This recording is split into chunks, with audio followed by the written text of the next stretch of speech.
Dijo 3 palabras que helaron la sala por completo. No te amo. Algo más duro que eso. Algo que tomó 4 años de supervivencia conseguir. Las 3 palabras fueron, me estaba costando. Y la razón por la que la sala quedó en silencio, por la que las copas se detuvieron a medio camino de los labios, las conversaciones se apagaron a mitad de frase e incluso los camareros se quedaron inmóviles en los bordes del salón, fue que nadie esperaba oír eso de Mara. No ahí. No en una boda. No frente a un micrófono, ante un centenar de personas, mientras las guirnaldas de luces brillaban en los robles sobre nosotros y la canción del primer baile de mi hermana aún flotaba en el aire. Pero me estoy adelantando. Porque antes del discurso, estuvo la corbata. Casi no me la puse. Suena a algo insignificante, lo sé. Pero la mañana de la boda de mi hermana, me quedé de pie frente al espejo del baño durante 10 minutos completos, con la corbata en la mano, simplemente mirándome. No porque estuviera nervioso por ser el padrino. No porque me preocupara olvidar los anillos, las lecturas o cualquiera de los 100 pequeños desastres que las bodas parecen invitar con alegría. Miraba porque mi esposa, Mara, estaba en el baño maquillándose y llevaba allí 53 minutos, y yo ya estaba científicamente convencido de que lo que fuera que hacía requería más equipo que un lanzamiento de la NASA. Ya casi termino, gritó. Eso lo había dicho hacía 17 minutos. Me senté en el borde de la cama. Miré el reloj. Repasé mi discurso de padrino por 4ª vez, aunque ya lo sabía de memoria. Organicé la cartera por tamaño de tarjetas, algo que jamás había hecho en mi vida y que jamás volveré a hacer. Consideré, por un momento, si un hombre podía técnicamente quedarse dormido sentado en una cama con pantalones de vestir. Concluí que sí, probablemente, y que arruinaría los pantalones. Entonces oí abrirse la puerta del baño. Mara salió. Y olvidé lo que era una cartera. Llevaba un vestido verde salvia que hacía que sus ojos parecieran casi ámbar a la luz de la mañana, con el cabello recogido de una manera que parecía sin esfuerzo y que claramente había tomado 45 de esos 53 minutos. Me miró. Luego a mi reflejo en el espejo. Después a la corbata que aún colgaba inútil de mi mano, como si la acabara de encontrar en la calle y no supiera para qué servía. ¿Has estado ahí todo el tiempo?, preguntó. He estado pensando, respondí con gran dignidad. ¿En la corbata? En la vida, dije. La corbata es solo donde ambas se cruzan. Se acercó, tomó la corbata de mi mano, la rodeó alrededor de mi cuello y la anudó en aproximadamente 11 segundos. Luego me dio 2 palmaditas en el pecho, firmes, 2, como si fuera un Golden Retriever que por fin hubiera aprendido a sentarse. Vamos, dijo. Llegamos tarde. No llegábamos tarde. Llegábamos 20 minutos antes. Pero así es como funciona Mara, incorpora un margen de ansiedad en cada salida, por si acaso, y luego pasa todo ese margen preocupándose de que no sea suficiente. Es un circuito cerrado de estrés que, de alguna manera, ha conseguido volver completamente encantador a lo largo de 4 años de matrimonio. La amo por completo y sin reservas. Mi hermana Lily llevaba casi 2 años planificando esta boda. Había creado hojas de cálculo codificadas por colores. Había viajado a 3 ciudades distintas solo para probar pasteles. Había llorado exactamente una vez por un arreglo floral y exactamente 14 veces por la distribución de los asientos. Cuando por fin llegó el día, todo era tal como lo había imaginado, un pequeño viñedo a las afueras de la ciudad, guirnaldas de luces entrelazadas en viejos robles, mesas cubiertas con manteles color crema. Y todo el lugar bañado en un dorado de última hora de la tarde que parecía sacado de una película de esas que te hacen sentir culpable por llorar. Lily se veía radiante. Su esposo, Daniel, tenía la expresión de un hombre que ha ganado algo que aún no termina de creer que sea real. Yo entendía esa sensación a nivel celular. La ceremonia en sí fue hermosa y ligeramente caótica, como lo son todas las bodas reales, perfectamente, humanamente imperfecta. La niña de las flores, sobrina de 4 años de Lily, caminó por el pasillo con una determinación admirable hasta la mitad, decidió que había terminado y se sentó directamente en el suelo, en medio del pasillo, con la serenidad definitiva de alguien que acaba de tomar una decisión empresarial. Su madre tuvo que ir a recogerla mientras todo el público estallaba en risas. El paje dejó caer ambos anillos al mismo tiempo, que rodaron bajo el primer banco en direcciones opuestas, y yo pasé unos 30 segundos profundamente humillantes de rodillas, con mi mejor traje, tratando de recuperarlos mientras el oficiante esperaba con la paciencia de un auténtico santo. Daniel articuló un perdón desde el altar. Yo le respondí en silencio, me debes una. Asintió. Teníamos un acuerdo.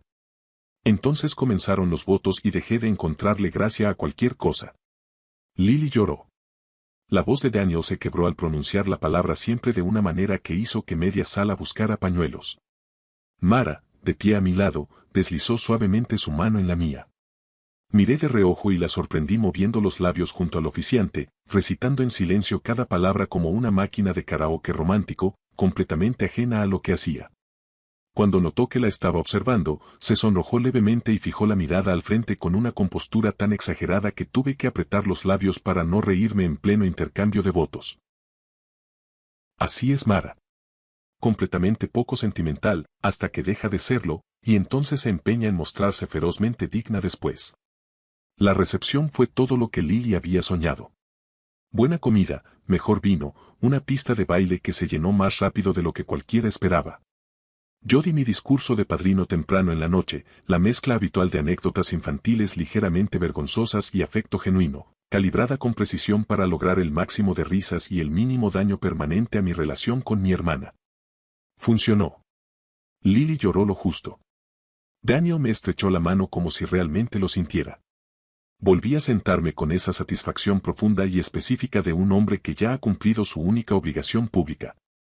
Aflojé la corbata exactamente medio centímetro. Alcancé mi copa de vino. Estaba, quizá por primera vez en todo el día, completamente relajado. Lo que no sabía, lo que nadie había considerado necesario decirme, era que Lily había añadido algo al programa. Semanas antes, le había pedido en privado a Mara que dijera unas palabras. No un discurso formal, solo algo breve como amiga cercana. Al parecer, Mara había aceptado. Y luego, por razones que aún no termino de entender, decidió que informarme de antemano era un dato completamente opcional. Así que cuando el maestro de ceremonias pronunció su nombre a mitad del plato principal, me giré a mirarla con la expresión de un hombre al que acaban de comunicarle algo importante en un idioma que no entiende. Ella me dedicó una pequeña sonrisa serena, la que en privado llamo la bóveda, porque no revela absolutamente nada de lo que ocurre detrás, alisó el frente de su vestido y se puso de pie. Espera, empecé. Ella ya se estaba alejando. La vi avanzar hacia el frente de aquella recepción en el viñedo con la calma pausada de alguien que llevaba semanas preparándose y que, por decisión propia, había considerado completamente prescindible prepararme a mí. Un camarero le entregó el micrófono. La sala se sumió en ese silencio cálido y expectante que precede a los brindis. Tomé mi copa de vino. Di un sorbo ligeramente más grande de lo socialmente adecuado. Pensé, allá vamos. Empezaré por lo que todos ya saben, dijo Mara. Lily es una de las personas más cálidas y generosas que he conocido en mi vida. Y Daniel, te llevaste a la mejor.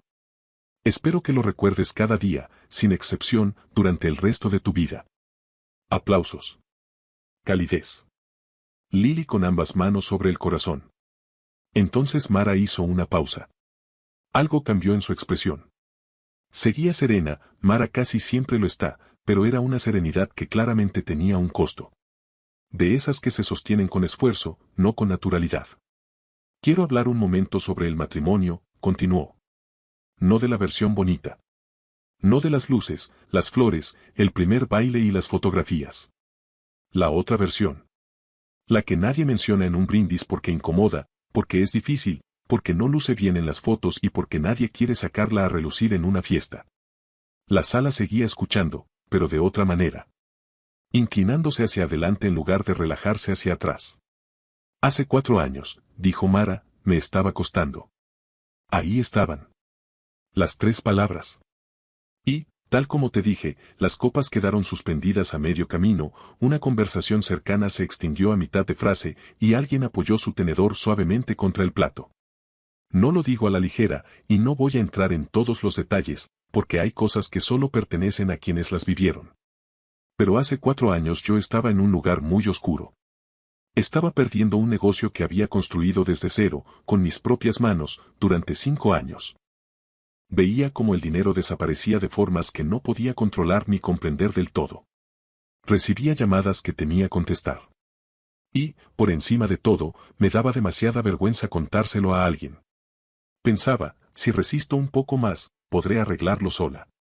Si trabajo más, si me quedo hasta más tarde, si lo resuelvo por mi cuenta, nadie tendrá que saber lo mal que me estoy hundiendo. Tragó saliva. No fue así. Recuerdo esa etapa como se recuerda una fiebre alta, no en secuencia, sino en sensaciones. Llegar a casa y encontrarla aún frente al portátil a las 2 de la madrugada, con los ojos vacíos, con ese tipo de cansancio que el sueño no cura. La forma en que se estremecía cada vez que sonaba el teléfono. El domingo en que estaba sentada en el suelo de la cocina, rodeada de hojas de cálculo impresas, y no levantó la vista cuando entré, ni siquiera registró que yo estaba allí.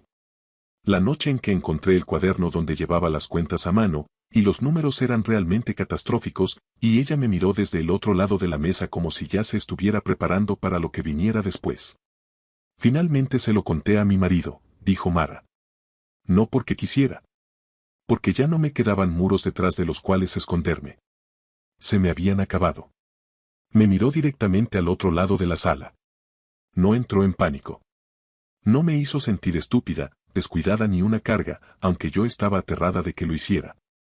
Se sentó frente a mí, en nuestra mesa de la cocina, a las 11 de la noche de un martes, y escuchó todo. Cada cifra. Cada error. Cada cosa de la que más vergüenza me daba hablar. Y cuando terminé, cuando expuse cada pieza de lo peor, dijo 4 palabras. Hizo una pausa. Dejó que el silencio hiciera su trabajo. Bien. ¿Por dónde empezamos? Un suspiro recorrió a la multitud como un solo aliento. No dijo, ¿cómo dejaste que pasara esto? No dijo, ¿por qué no me lo contaste antes? No dijo, sonrió levemente. Y supe exactamente lo que venía antes de que lo dijera, te dije que los gastos fijos eran demasiado altos, que, por cierto, sí lo había dicho. 2 veces. Con toda razón. Y no volvió a mencionarlo jamás. La risa que estalló en la sala fue cálida y sorprendida, de esa clase que irrumpe en medio de algo serio y, en lugar de restarle peso, lo vuelve más humano. Bajé la cabeza y me reí también, en parte porque no estaba equivocada, y en parte porque justo enfrente de mí estaba sentada mi suegra, que se había girado en la silla para señalarme con una mirada que decía yo siempre lo supe con una claridad admirable para un solo gesto. Pasamos el año siguiente reconstruyendo, continuó Mara, mientras la risa se apaciguaba en algo más sereno y contenido. No solo el negocio, que al final logramos recuperar, poco a poco, juntos, sino algo más difícil que eso, a mí. Él me ayudó a reconstruirme. Hizo llamadas que yo no era capaz de hacer. Se sentó a mi lado en reuniones que me resultaban humillantes y nunca, ni por un segundo, me hizo sentir humillada. Preparaba café a las 5 de la mañana y lo dejaba en mi escritorio sin que yo se lo pidiera, sin mencionarlo, sin buscar reconocimiento. Hizo una pausa, y una sonrisa distinta cruzó su rostro. También se comió mi triste almuerzo de escritorio una tarde, el que había preparado a las 6 de la mañana durante una semana especialmente dura, y cuando volví y vi que había desaparecido, me dijo, con toda naturalidad, que pensó que era suyo. Estaba etiquetado. Con mi nombre. En rotulador rojo. En letras grandes. La sala explotó. Risas de verdad, no risas por compromiso ni por cortesía, sino de esas fuertes, sin filtro, que llenan el espacio y rebotan en el techo. Daniel se cubrió el rostro con las manos. 3 mesas más allá, Lily se reía tanto que casi estaba recostada. El maestro de ceremonias había abandonado cualquier intento de formalidad y simplemente sonreía. Mi suegra me miraba con una expresión que solo puedo describir como de reivindicación absoluta. Me cubrí la cara con ambas manos. Por completo. Sin dejar huecos. Sostuvo esa versión, continuó Mara entre las risas, claramente disfrutándolo ya, con total convicción. No flaqueó. Simplemente insistía en que debió de haber cogido el equivocado. El que tenía mi nombre. En rotulador rojo. Negó con la cabeza. Esa seguridad, sinceramente, me impresionó. Más risas. Alguien, al fondo, incluso aplaudió con entusiasmo. No lo desmentí, dijo, dejando que la sala se calmara. Porque, sinceramente, verlo construir esa defensa elaborada y completamente poco convincente de un sándwich claramente robado fue la primera vez que me reí, de verdad, en casi 3 meses. Y lo necesitaba así de mucho. Necesitaba exactamente eso. No necesitaba un marido perfecto en ese momento. Necesitaba uno ridículo. Y él cumplió. La risa se transformó en algo más cálido. Ella lo permitió. A eso me refiero, dijo en voz baja, cuando digo que supo distinguir entre cuando necesitaba ayuda práctica y cuando simplemente necesitaba a alguien que se sentara conmigo en la oscuridad. Porque a veces la oscuridad es una mesa de cocina a las 11 de la noche, con números desastrosos extendidos sobre ella. Y a veces la oscuridad es una tarde de martes en la que todo parece imposible, y lo que realmente necesitas es que la persona que te ama te robe el almuerzo de una forma tan absurda que, por 5 minutos, te olvidas de tener miedo. Silencio absoluto. Cálido. Sostenido. En el peor año de mi vida, cuando estaba en mi punto más arruinado y más roto, mi marido me mostró exactamente quién es. Y quién es alguien a quien elegiría 1000 veces. Alguien a quien elijo. Cada día ordinario, sin glamour, de un martes cualquiera. Se giró de nuevo hacia Lily y Daniel, y su voz adquirió una firmeza clara y serena. Así que esto es lo que quiero decirles a ambos, en esta noche tan hermosa. La versión bonita del matrimonio es maravillosa, real y digna de celebrarse, celébrenla. Pero la otra versión, la difícil, la invisible, la que nadie fotografía, es donde descubres qué es lo que realmente construyeron juntos. Ahí es donde el amor se demuestra, o no. Ahí es donde descubres si lo que tienen es decoración o cimiento. Alzó su copa. Daniel. Te he visto con mi mejor amiga durante 3 años. He visto cómo la miras cuando ella no sabe que la estás mirando. He visto cómo estás presente, no solo en los grandes momentos, sino en los martes por la noche, en las conversaciones difíciles y en esos pequeños instantes invisibles que nadie más llega a ver. Creo en lo que han construido. Creo en ustedes dos, por completo. Una pausa. Y a mi marido. Me miró directamente. A través de todas esas mesas, de todas esas personas, directamente a mí. Y su expresión hizo algo que no puedo describir del todo, se abrió, como se abre una habitación cuando alguien por fin enciende la luz. Gracias, dijo. Por sentarte frente a mí en aquella mesa. Por no entrar en pánico. Por cada café de las 5 de la mañana. Por cada llamada que yo no podía hacer. Por saber cuando necesitaba soluciones y cuando necesitaba a un ladrón ridículo de sándwiches. Por elegirme cuando no era precisamente fácil de elegir. Hizo otra pausa. Y por ser, sin lugar a dudas, el peor mentiroso que he conocido en toda mi vida. La sala se desbordó por completo. Aplausos y risas entrelazados, voces superpuestas, Lily llorando y riendo al mismo tiempo de esa forma desbordada que solo ocurre cuando algo verdadero irrumpe inesperadamente en una fiesta. Daniel estaba de pie. Los colegas de Mara, 2 mesas más allá, iniciaron un aplauso lento al que el resto de la sala se unió de inmediato. Incluso los camareros en los extremos del salón sonreían. Se sentó de nuevo a mi lado. Dejó el micrófono con cuidado sobre la mesa. Tomó su copa de vino con la compostura de alguien que simplemente ha salido un momento y ha regresado. El sándwich, dije. El sándwich, repitió. Delante de 100 personas. Te lo ganaste. Quiero que sepas, dije, que me mantengo firme en mi versión de los hechos. Se volvió hacia mí. Sus ojos aún tenían un brillo leve, no exactamente de lágrimas, sino del esfuerzo particular de haber dicho verdades en voz alta frente a otros. Sostuvo mi mirada un instante. Luego dijo. Lo sé. Es una de las cosas que más amo de ti. Debajo de la mesa, encontré su mano. Ella giró la suya y la entrelazó con la mía, como se sostiene algo que casi se pierde.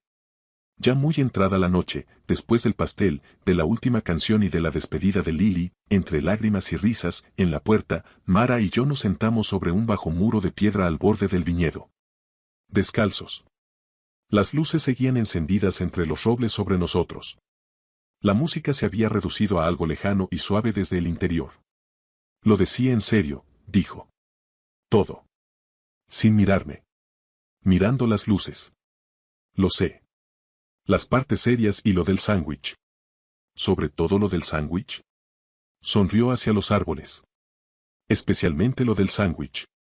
La miré bajo la luz del viñedo, Esta mujer que recita los votos de boda en voz baja sin darse cuenta, que incorpora márgenes de ansiedad en cada salida y luego los pasa preocupándose, que pasó 53 minutos en el baño y aún así hizo que 11 segundos parecieran effortless, que se puso de pie frente a 100 personas y dijo la verdad difícil, haciéndolos reír justo en medio de ella. Dijo 3 palabras que dejaron la sala en silencio. Y lo que sé desde aquella mesa de cocina a las 11 de la noche, hace 4 años, cuando miré a una mujer sin muros detrás de los que esconderse y dije bien, ¿por dónde empezamos? Es que esas 3 palabras eran la parte más fácil. Los 4 años fueron el discurso.